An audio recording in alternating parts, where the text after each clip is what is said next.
हज़रत बाबा बुल्ले शाह रहमतुल्लाह अलैह की पैदाइश 1680 के मुताबिक 1091 हिजरी में कुछ गिलानिया में हुई।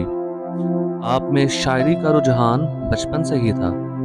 हज़रत बाबा बुल्ले शाह के वालिद का नाम सखी शाह मोहम्मद दरवेश था, जिनका खानदानी सिलसिला शेख अब्दुल कादिर जिलानी से जा मिलता है।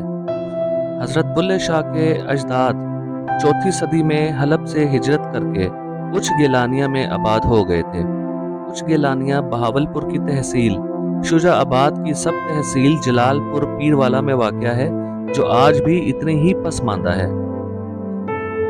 बाबा बुल्ले शाह खुद सैयदजादे थे, लेकिन उन्होंने बैत शाह अनायत के हाथ पर की, जो ज़ात के अराई थे।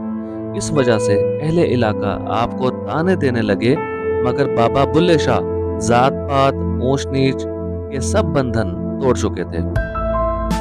बाबा बुल्ले शाह ने इब्तदाई तालीम अपने वालिद मोहतरम से हासिल की, जिसके बाद उन्हें मजीद तालीम के लिए कसूर भेज दिया गया, जहां उन्होंने हाफिज गुलाम मुर्तज़ा की शागिर्दी इख्तियार की और अपने उस्ताद से अरबी, फारसी और तसव्वुफ की तालीम हासिल की।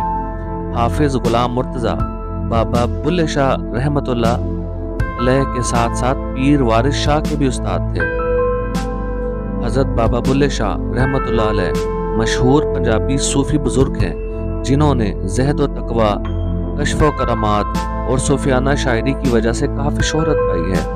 बाबा बुल्ले शाह की शायरी भी उनकी शख्सी ज़िंदगी के बारे में कोई इशारा नहीं देती। इस सूरत हाल में हज़रत बुल्ले शाह की सवानेह को चंद एक हक़ाइक़ और बहुत से मफरूज़ात और क़ियासात के ज़रिए ही मुकम्मल किया जा सकता है। हज़रत बाबा बुल्ले शाह के बारे में किस्से कहानियों में भी उनकी करामतों और गैर मामूली रूहानी ताकत को उजागर किया गया है। इनकी शायरी के शारखेन ने भी इनकी शायरी की वजाहत इसी नुक्ता नज़र से की है।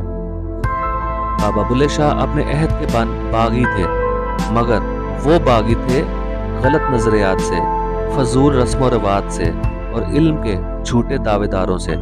बाबा बुल्ले शाह ने अपनी शायरी में की जाने वाली सख्त तनकीद के बाइस अपने मुर्शद शाह अनायत को भी नाराज कर लिया। कुछ लोग शाह अनायत के खफा होने की वजह ये भी बताते हैं कि आपने एक मौका पर शाह अनायत के एक मुरीद के साथ अच्छा बर्ताव नहीं किया था, इसी वजह से शाह अनायत आपसे काफ़ी अरसा नाराज रहे। बाबा बुल्ले शाह की हयात के बारे में मुसद्दिका मालूमात बहुत कम दस्तयाब हैं। अभी तक जो बातें इनके बारे में मंजर आम पर आई हैं, उनमें से बेशतर का ताल्लुक ज़बानी रवायत से है। उन ज़बानी मालूमात का ताल्लुक भी हज़रत बाबा बुल्ले शाह की सूफियाना ज़िंदगी और करामात से है, शायरी से बहुत कम है। इनकी ज़िंदगी के बहुत से ऐसे वाक़यात हैं जिनको मुख्तलिफ तरीक़ों से बयान किया गया है। ये मालूमात जैसी कैसी भी हैं, इनसे हज़रत बाबा बुल्ले शाह की शख्सियत का एक नक्श कायम किया जा सकता है। हज़रत बाबा बुल्ले शाह का सन वफ़ात 1753 लिखा है, जिसके मुताबिक हज़रत बाबा बुल्ले शाह की उम्र 78 साल बनती है। आप कसूर में सपुर्दे खाक हुए। बाबा बुल्ले शाह का एक बहुत ही मशहूर कलाम, वेख फरीदा मिट्टी खुली, मिट्टी उत्ते मिट्टी डुल्ली, मिट्टी हसे मिट्टी रोवे, अंत मिट्टी दा मिट्टी होवे, ना कर बंदिया मेरी तेरी, ना ए तेरी ना ए मेरी, चार दिना दा ए मेला दुनिया, फेर मिट्टी दी बन गई ढेरी, ना कर ऐथे हेरा फेरी, मिट्टी नाल ना धोखा कर तू भी मिट्टी ओ भी मिट्टी, जात पात दी गल ना कर तू, जात भी मिट्टी पात भी मिट्टी, जात सिर्फ रब दी उच्ची, बाकी सब कुछ मिट्टी मिट्टी।